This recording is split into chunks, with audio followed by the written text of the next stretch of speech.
بسم اللہ الرحمن الرحیم الحمد للہ نحمده ونستعینه ونستغفره ونؤمن به ونتوکل علیہ ونعوذ باللہ من شرور انفسنا ومن سیئات اعمالنا من يهده اللہ فلا مضل له ومن يضلله فلا هادي له ونشهد ان لا الہ الا اللہ وحده لا شریک له ونشهد أن سيدنا ونبينا وحبيبنا ومولانا محمدا عبده ورسوله صلى الله تعالى عليه وعلى آله وأصحابه وأزواجه وذرياته وجميع أهل بيته وبارك وسلم تسليما كثيرا كثيرا أما بعد فأعوذ بالله من الشيطان الرجيم بسم اللہ الرحمن الرحیم رب اشرح لی صدری ویسر لی امری واحلل عقدۃ من لسانی یفقهوا قولی صدق اللہ العظیم اللہم انی اسألک بأنک انت اللہ لا الہ الا انت الاحد الصمد الذی لم یلد ولم یولد ولم یکن له کفوا احد۔ میرے بزرگوں اور عزیز ساتھیوں اور سلسلے کے مخلصین اور ہماری قابل احترام مائیں بہنیں اور عزیز بچیاں، درس معیار السلوک کے ضمن میں تیسرے معیار کا درس جاری ہے، اور آج معیار صوم کی تشریح کے سلسلے میں جو مجلس ہے اس کی 10ویں قسط ہے۔ میرے عزیزوں اور دوستوں، حضرت دادا پیر رحمۃ اللہ علیہ نے معیار صوم کے سلسلے میں اور اس کے ضمن میں جو تحریر فرمایا ہے، اس کی تشریح کے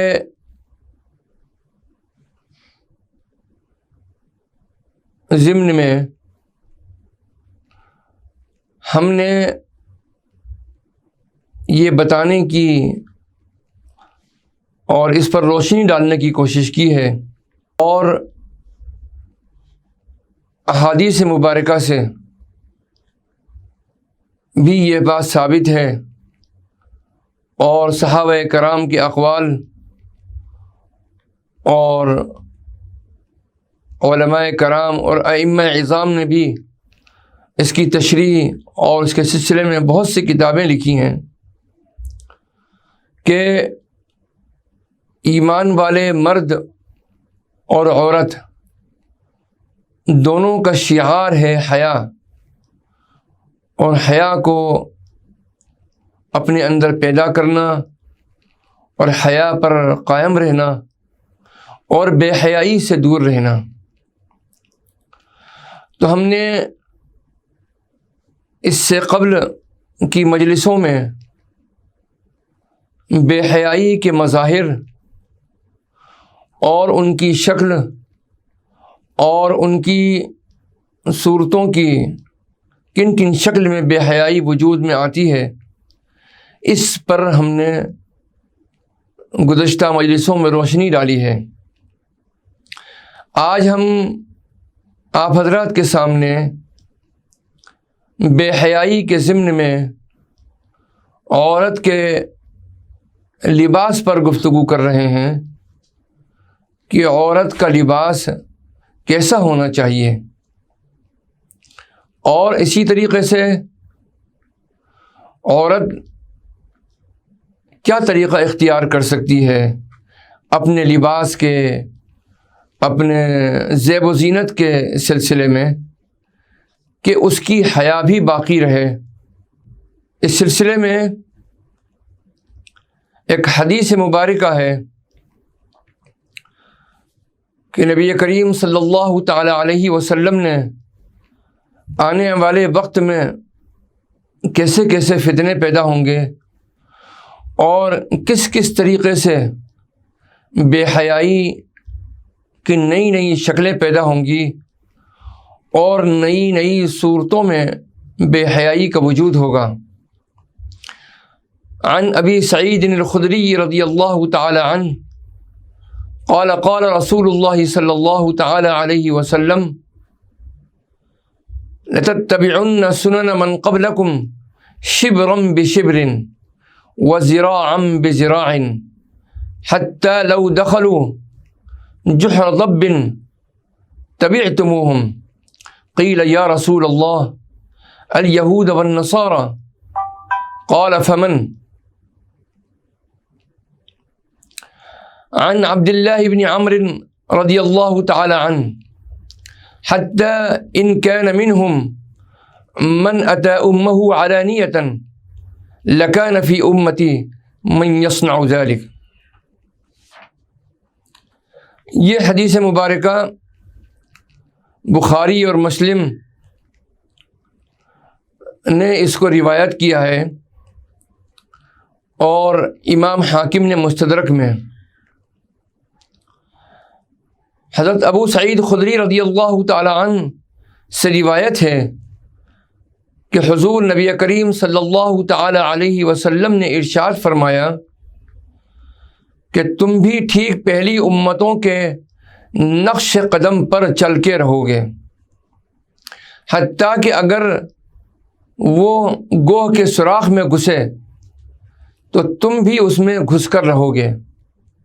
عرض کیا گیا کہ یا رسول اللہ، پہلی امت سے مراد یہود و نصارہ ہیں؟ تو آپ نے فرمایا اور کون؟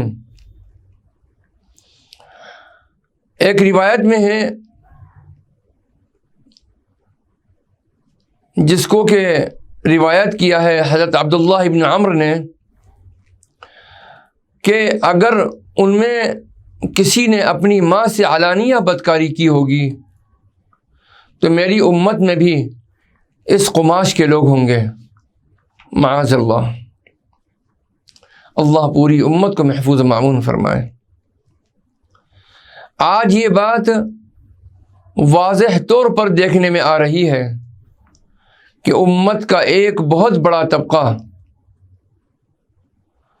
ان عیار و مکار اور خدا دشمن لوگوں کا طریقہ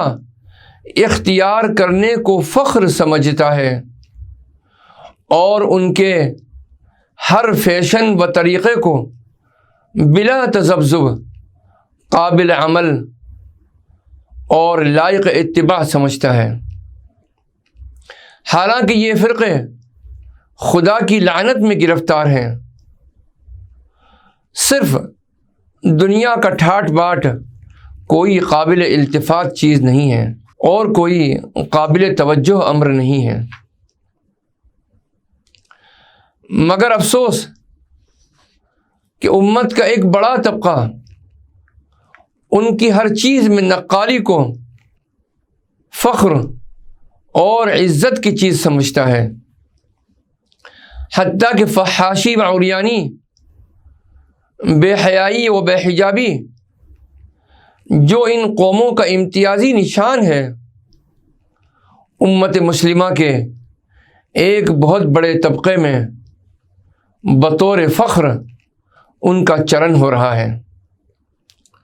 خصوصاً مالدار طبقے میں اور ان میں بھی بالخصوص عورتوں میں اور ان میں بھی بالاخص تعلیم یافتہ طبقے میں یہ ساری باتیں اسی طرح داخل انداز ہو گئی ہیں کہ ان کو زندگی کا لازمہ کہا جانے لگا ہے۔ پھر جیسا کہ کہا گیا کہ ان کی اتباع میں ان لوگوں کو اس کا بھی ہوش نہیں ہے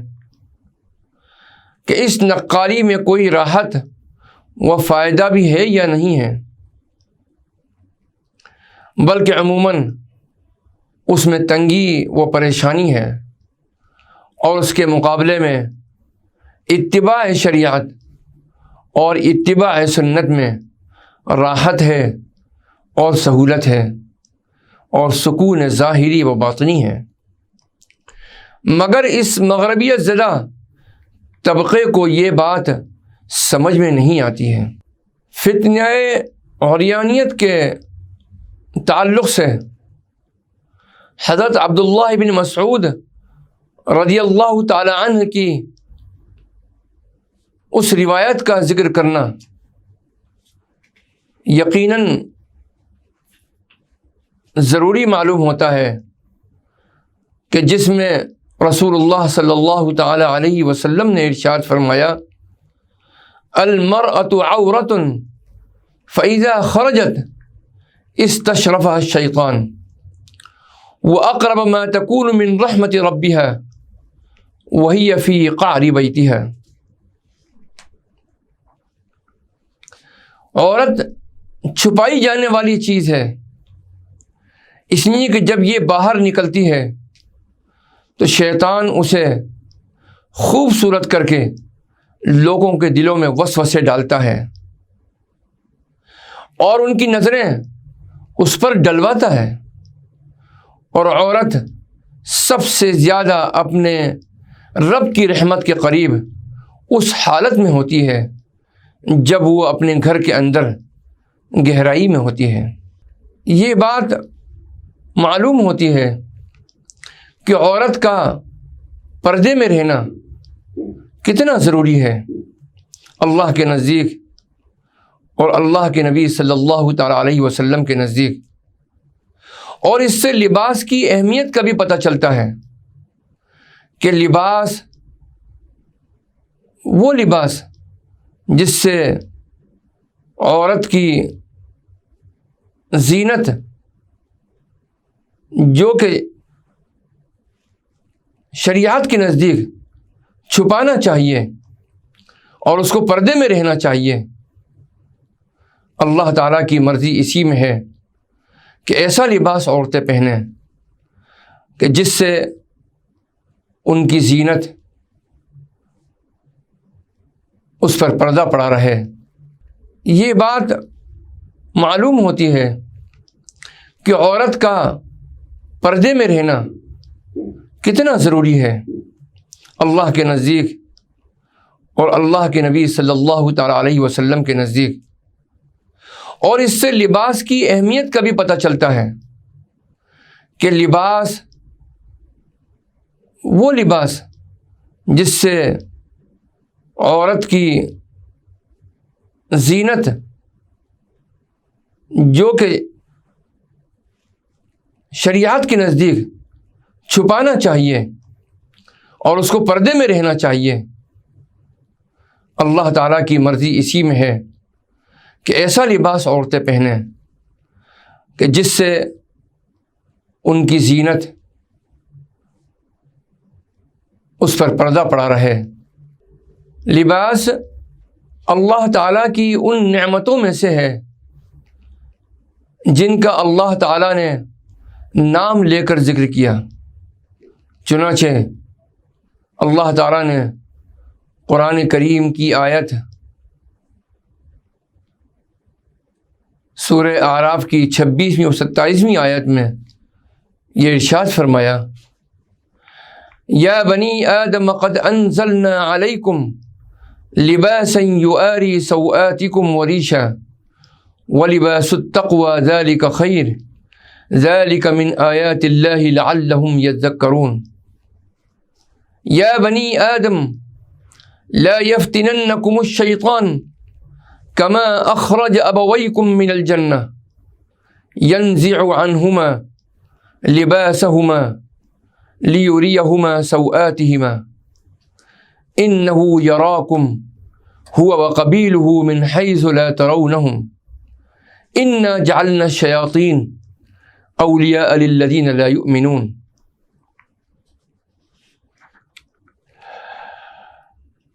یا بنی آدم قد انزلنا علیکم لباسا یواری سوآتکم وریشا، اے آدم کی اولاد، ہم نے تم پر لباس اتارا جو تمہاری شرمگاہوں کو ڈھانپتا ہے اور آرائش و زیبائش کا سبب بھی ہے۔ عربوں کے ہاں زمانے جاہلیت کے غلط رسم و رواج اور نظریات میں سے ایک راہبانہ نظریہ یا تصور یہ بھی تھا کہ لباس انسانی جسم کے لیے خواہ مخواہ کا تکلف ہے، اور یہ شرم کا احساس جو انسان نے اپنے اوپر اوڑھ رکھا ہے یہ بھی انسان کا خود اپنا پیدا کردہ ہے۔ اس نظریے کے تحت ان کے مرد اور عورتیں مادرزاد ننگے ہو کر خانہ کعبہ کا طواف کرتے تھے۔ ان کے نزدیک یہ سیلف انہیلیشن یعنی نفی ذات کا بہت بڑا مظاہرہ تھا، اور یوں اللہ تعالیٰ کا قرب حاصل کرنے کے لیے ایک ذریعہ بھی۔ اس طرح کے خیالات و نظریات بعض معاشروں میں آج بھی پائے جاتے ہیں، اور ہمارے یہاں بھی بعض ملنگ قسم کے لوگ لباس پر عریانی کو ترجیح دیتے ہیں، جبکہ عوام الناس عام طور پر ایسے لوگوں کو اللہ کے مقرب بندے سمجھتے ہیں۔ اس آیت میں دراصل ایسے جاہلانہ نظریات کی نفی کی جا رہی ہے، اس کا انکار کیا جا رہا ہے کہ تمہارے لباس کا تصور اللہ تعالیٰ کا بدیعت کردہ ہے، اللہ تعالیٰ کا دیا ہوا ایک انعام ہے۔ یہ نہ صرف تمہاری ستر پوشی کرتا ہے بلکہ تمہارے لیے زیب و زینت کا باعث بھی ہے۔ وَلِبَاسُ التَّقْوَى ذَلِكَ خَيْرٌ، اور اس سے بڑھ کر تقویٰ کا جو لباس ہے وہ سب سے بہتر ہے۔ سب سے بہتر لباس تقویٰ کا لباس ہے۔ اگر یہ نہ ہو تو بسا اوقات انسان لباس پہن کر بھی ننگا ہوتا ہے، جیسا کہ انتہائی تنگ لباس جس میں جسم کے نشیب و فراز ظاہر ہو رہے ہوں، یا عورتوں کا اس قدر باریک لباس جس کے اندر جسم جھلک رہا ہو، ایسا لباس پہننے والی عورتوں کے بارے میں حضور نبی کریم صلی اللہ تعالی علیہ وسلم نے کاسیات عاریات کے الفاظ استعمال فرمائے ہیں، یعنی جو لباس پہن کر بھی ننگی رہتی ہیں ان کے بارے میں فرمایا گیا کہ یہ عورتیں جنت میں داخل ہونا تو درکنار جنت کی ہوا بھی نہ پا سکیں گی، جبکہ جنت کی ہوا 500 سال کی مسافت سے بھی محسوس ہو جاتی ہے۔ چنانچہ لباس التقویٰ سے مراد ایک طرف تو یہ ہے کہ انسان جو لباس زیب تن کرے وہ حقیقی معنی میں تقویٰ کا مظہر ہو، اور دوسری طرف یہ بھی کہ انسانی شخصیت کی اصل زینت وہ لباس ہے جس کا تانا بانا شرم و حیا اور خدا خوفی سے بنتا ہے۔ ذالک من آیات اللہ لعلہم یذکرون، یہ اللہ تعالیٰ کی نشانیوں میں سے ہے تاکہ یہ لوگ نصیحت حاصل کریں اور نصیحت اخذ کریں۔ یا بنی آدم لا یفتننکم الشیطان کما اخرج ابویکم من الجنہ ینزع عنہما لباسہما لیریہما سوآتہما۔ اللہ تعالیٰ ارشاد فرماتے ہیں کہ اے بنی آدم، دیکھو اب شیطان تمہیں فتنے میں نہ ڈال پائے، جیسے کہ تمہارے والدین کو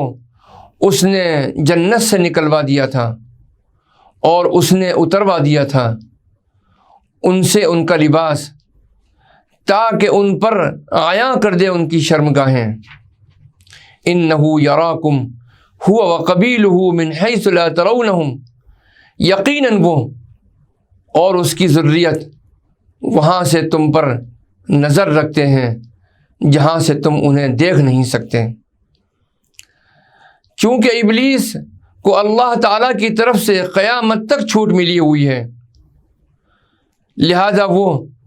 نہ صرف مسلسل زندہ ہے بلکہ اس نے اپنی اولاد اور اپنے نمائندوں کو اپنے ایجنڈے کی تکمیل کے لیے انسانوں کے درمیان پھیلا رکھا ہے۔ یہ جن شیاطین چونکہ غیر مرئی مخلوق ہیں، نظر نہیں آتے ہیں، اس لیے وہ ایسی جگہوں پر ہماری گھات میں بیٹھے ہوتے ہیں اور ایسے طور طریقوں سے حملہ آور ہوتے ہیں جس کا ہلکا سا اندازہ بھی ہم آپ نہیں کر سکتے۔ انا جعلنا الشیاطین اولیاء للذین لا یؤمنون، ہم نے تو شیاطین کو ان لوگوں کا دوست بنا دیا ہے جو ایمان نہیں لاتے۔ جیسے گندگی اور مکھی کا فطری ساتھ ہے، ایسے ہی شیطان اور منکرین حق کا یارانہ ہے اور دوستانہ ہے۔ جس دل میں ایمان نہیں ہوگا اور وہ اللہ کے ذکر نور سے محروم ہوگا، وہ خانہ راہ دیو می گردد کے مصداق شیطان ہی کا اڈا بنا رہے گا۔ میرے عزیزوں اور دوستوں، لباس کا پہلا مقصد قابل ستر جگہوں کو ڈھانپنا ہے کہ ستر ایک شرعی اصطلاح ہے جس سے مراد بدن کے ان اعضاء کو دوسروں کی نظروں سے چھپانا ہے جنہیں ننگا رکھنا حیا کے منافی ہے۔ نیز شریعت یہ اجازت نہیں دیتی کہ انہیں ننگا رکھا جائے، البتہ مجبوری کی حالت اس سے مستثنیٰ ہے۔ فتنہ عریانیت اور شیطان، اس کے سلسلے میں یہ بات آپ حضرات کے سامنے واضح کرنا ضروری ہے کہ شیطان نے بنی آدم کے ماں باپ سے قسم کھا کر کہا تھا کہ میں تمہارا خیر خواہ ہوں، میرا کہنا مان لو اور اس درخت کا پھل کھا لو جس سے تمہارے رب نے تمہیں منع کیا ہے، اور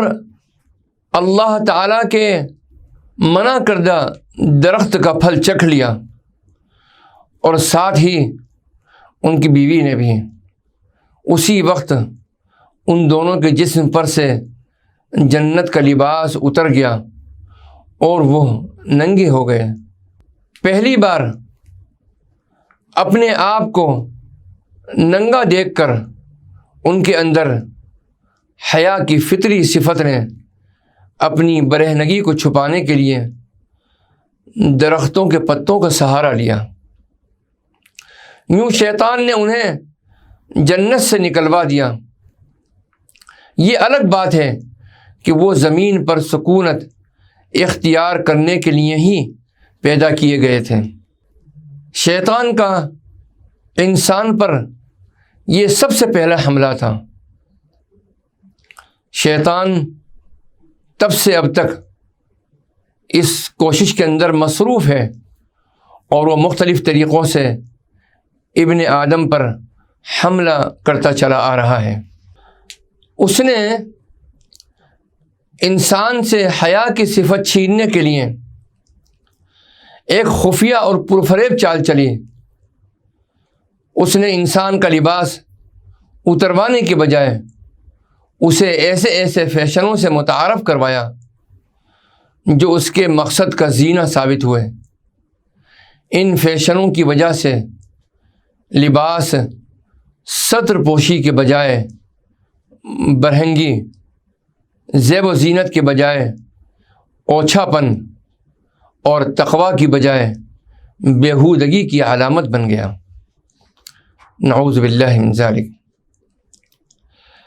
فتنہ برہنگی کے لیے اس نے عورت کو اپنا آلۂ کار بنایا،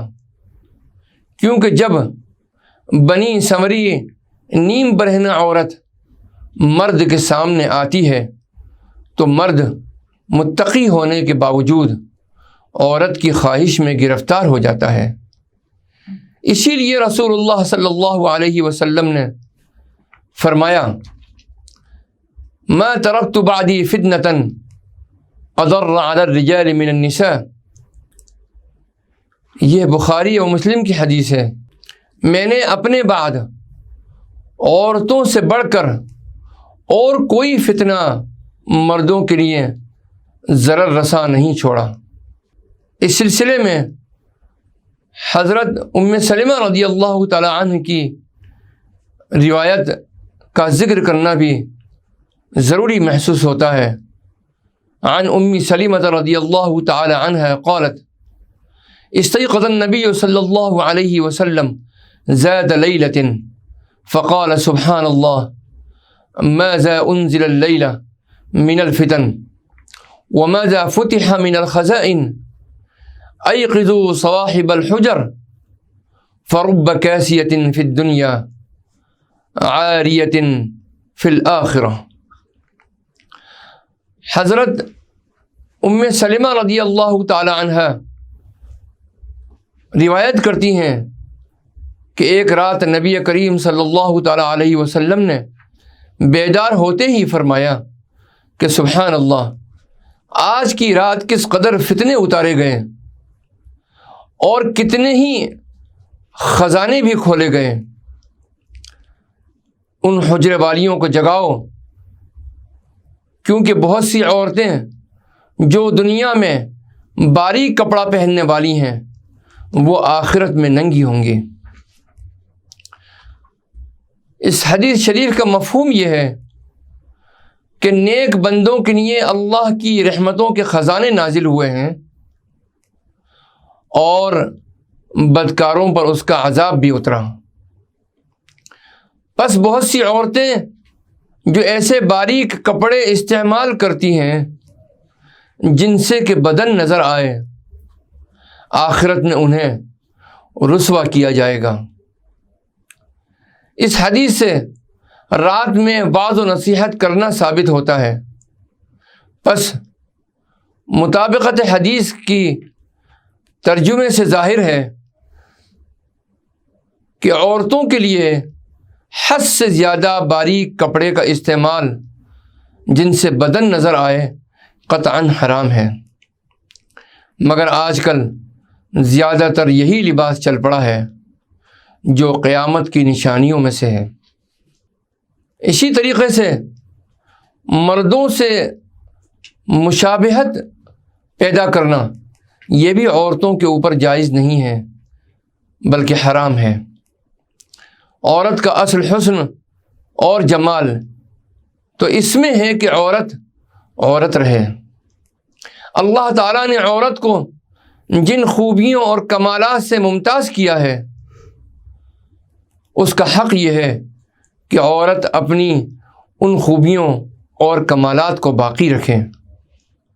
اس لیے شریعت نے حکم دیا کہ عورتیں مردوں کی مشابہت اختیار نہ کریں۔ چنانچہ ایک حدیث میں ہے کہ رسول پاک صلی اللہ تعالی علیہ وسلم نے مردوں کی مشابہت اختیار کرنے والی عورتوں اور عورتوں کی مشابہت اختیار کرنے والے مردوں پر لعنت فرمائی ہے۔ افسوس کہ آج یورپ و امریکہ کی تہذیب جدید نے جہاں اور بہت سی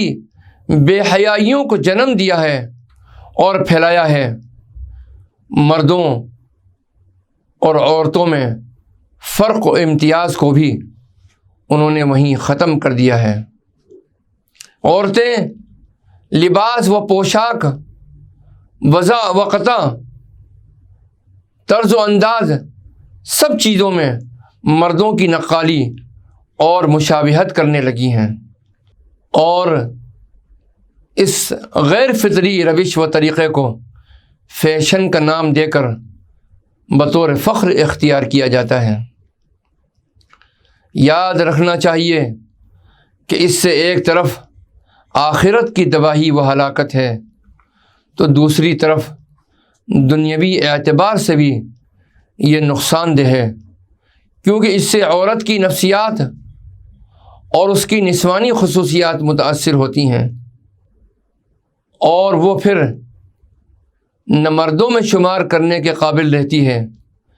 اور نہ عورتوں میں گننے کے لائق، کیونکہ ظاہری وضع وقتا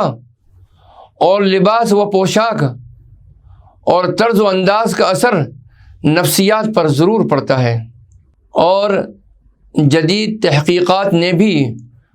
اس کی توثیق و تصدیق کی ہے۔ اس لیے عورت کو صرف عورت بن کر رہنا چاہیے۔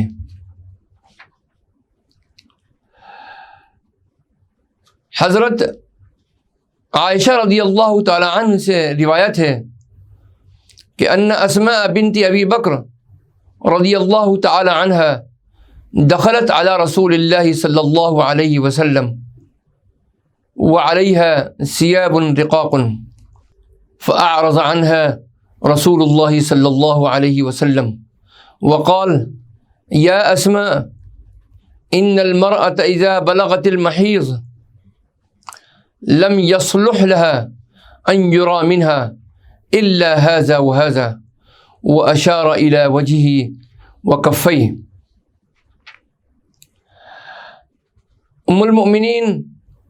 حضرت سیدہ عائشہ رضی اللہ تعالی عنہا سے روایت ہے کہ ان کی بہن اسماء دختر ابو بکر صدیق رضی اللہ تعالی عنہ رسول پاک صلی اللہ تعالی علیہ وسلم کے یہاں آئیں، اور انہوں نے باریک کپڑے پہنے ہوئے تھے، تو رسول اللہ صلی اللہ علیہ وسلم نے ان سے اپنا منہ موڑ لیا اور فرمایا، اے اسماء، بچی جب جوان ہو جائے تو جائز نہیں ہے کہ اس سے کچھ نظر آئے سوائے اس کے اور اس کے، اور آپ صلی اللہ علیہ وسلم نے اپنے چہرے اور ہاتھوں کی طرف اشارہ فرمایا۔ لباس پہننے کا اصل مقصد میرے عزیزوں اور دوستوں ستر عورت ہے، اور عورتوں کو مکمل بدن ڈھانپنے کا پابند کیا گیا ہے۔ اسی لیے عورتوں کو حکم دیا گیا کہ باہر نکلتے وقت بڑی چادر اوڑھ لیں تاکہ ان کے جسم کا کوئی حصہ کھلا نظر نہ آئے۔ لہذا ایسا لباس پہننا جو جسم کے پوشیدہ اعضاء کی نمائش کا باعث بنے قلت حیا کی علامت ہے، حیا و شرم کے کم ہونے کی علامت ہے۔ مسلمان عورت قطعاً اس کو پسند نہیں کرتی کہ اپنے جسم کے اعضاء کی نمائش کراتی پھرے۔ اللہ تعالیٰ تمام مسلم گھرانوں کی بچیوں اور عورتوں سب کو، اور نوجوان بچوں کو بھی اور مردوں کو بھی حیا اور شرم کا لباس پہننے کی توفیق عطا فرمائے، اور شریعت کے اس سلسلے میں جو بھی تقاضے ہیں ان تمام تقاضوں کو سامنے رکھ کر لباس ایسا پہنا جائے جس سے کہ بردباری ٹپکے، حیا ٹپکے، حیا کا مظہر ہو، اور بے حیائی والے لباس سے بچنے کی اللہ پوری امت مسلمہ کے نوجوان مردوں اور عورتوں اور بچوں اور بچیوں کو ان سے بچنے کی توفیق عطا فرمائے۔ وآخر دعوانا ان الحمد للہ رب العالمین والصلاة والسلام علی النبی الکریم والسلام علیکم ورحمۃ اللہ وبرکاتہ۔ حضرات ناظرین و سامعین اور سلسلے کے مخلصین، آپ کو نہایت غم اور افسوس کے ساتھ یہ اطلاع دی جا رہی ہے کہ ہمارے سلسلے کے ایک بہت ہی مخلص ساتھی اور بزرگ جناب محمد سلیم صاحب، جن کا پورا نام ہے محمد سلیم غلام محمد شیخ، ان کی اہلیہ کا انتقال ہو گیا ہے 20 اکتوبر 2020 مطابق 2 ربیع الاول 1442 ہجری بروز منگل ان کا انتقال ہوا۔ ان کے پسماندگان میں ان کے شوہر جناب محترم محمد سلیم غلام محمد شیخ صاحب ہیں، اور ان کے 2 صاحبزادے ہیں اور 2 صاحبزادیاں ہیں۔ اللہ تعالیٰ ان کو اور ان کے تمام عزیز و اقارب کو اور تمام پسماندگان کو صبر جمیل عطا فرمائے۔ محمد سلیم غلام محمد شیخ صاحب بڑے حضرت والد ماجد حضرت شاہ محمد عبد الرحیم مجددی رحمۃ اللہ علیہ سے داخل سلسلہ تھے، ان کے ہاتھ پر بیعت کی تھی، اور یہ پرانے ساتھیوں میں سے اور مخلصین میں سے ہیں۔ اللہ ان کو، ان کے تمام بچوں اور بچیوں کو اور تمام عزیز و اقارب کو صبر جمیل عطا فرمائے، اور ان کی اہلیہ محترمہ کو اپنی جوار رحمت میں اللہ جگہ عطا فرما دے، اور ان کی قبر کو روشن منور فرمائے، ان کی قبر پر اپنے انوار و برکات کی بارش فرمائے، ان کے لیے ایصال ثواب بھی فرما لیں اور دعائے مغفرت بھی فرما لیں۔ بسم اللہ الرحمن الرحیم، صلی اللہ علی حبیبہ محمد وآلہ وسلم، صلی اللہ علی حبیبہ محمد وآلہ وسلم، صلی اللہ علی حبیبہ محمد وآلہ وسلم۔ اعوذ باللہ من الشیطان الرجیم، بسم اللہ الرحمن الرحیم، الحمد للہ رب العالمین، الرحمن الرحیم، مالک یوم الدین، ایاک نعبد و ایاک نستعین، اہدنا الصراط المستقیم، صراط الذین انعمت علیہم غیر المغضوب علیہم ولا الضالین، آمین۔ بسم اللہ الرحمن الرحیم، قل هو اللہ احد اللہ الصمد لم یلد ولم یولد ولم یکن له کفوا احد۔ قل هو اللہ احد اللہ الصمد لم یلد ولم یولد ولم یکن له کفوا احد۔ قل هو اللہ احد اللہ الصمد لم یلد ولم یولد ولم یکن له کفوا احد۔ بسم اللہ الرحمن الرحیم، صلی اللہ علی حبیبہ محمد وآلہ وسلم، صلی اللہ علی حبیبہ محمد وآلہ وسلم، صلی اللہ علی حبیبہ محمد وآلہ وسلم۔ بسم اللہ الرحمن الرحیم، اللہم صلی علی سیدنا و مولانا محمد وعلی آل سیدنا و مولانا محمد وبارک وسلم۔ اے اللہ، ہم نے ابھی جو قرآن کریم کی تلاوت کی ہے، اے اللہ اس کو حضور نبی کریم علیہ الصلاۃ والسلام کے وسیلے میں قبول فرما۔ محترم جناب محمد سلیم غلام محمد شیخ کی اہلیہ مرحومہ کو اے اللہ اس کا ثواب پہنچا دے، اے اللہ ان کی مغفرت فرما، اے اللہ ان کے درجات کو بلند فرما، اے اللہ ان پر اپنی رحمتیں اور برکتیں نازل فرما، اے اللہ ان پر اپنا فضل خصوصی فرما، کرم فرما، رحم فرما، اے اللہ ان کی قبر کو روشن و منور فرما دے، اے اللہ ان کو عذاب قبر، عذاب جہنم سے محفوظ و مامون فرما، میدان حشر میں باری تعالیٰ ان کے ساتھ عفو و درگزر کا معاملہ فرما، اے اللہ جہنم کی آگ سے خلاصی عطا فرما، حوض کوثر پر نبی کریم علیہ الصلاۃ والسلام کی زیارت مبارکہ سے مشرف فرما، اور آپ کے دست مبارک سے سیراب فرما، اے اللہ حضور نبی کریم علیہ الصلاۃ والسلام کی شفاعت نصیب فرما، جنت الفردوس میں اعلیٰ مقام عطا فرما، تمام پسماندگان کو صبر جمیل عطا فرما دے۔ اے اللہ تمام پسماندگان کو مرحومہ کے لیے مغفرت کی دعا کرنے کی اور ایثار ثواب کرنے کی توفیق عطا فرما۔ ربنا تقبل منا انک انت السمیع العلیم وتب علینا انک انت التواب الرحیم، وصلی اللہ تعالی علی خیر خلقہ سیدنا محمد وعلی آلہ واصحابہ اجمعین برحمتک یا ارحم الراحمین۔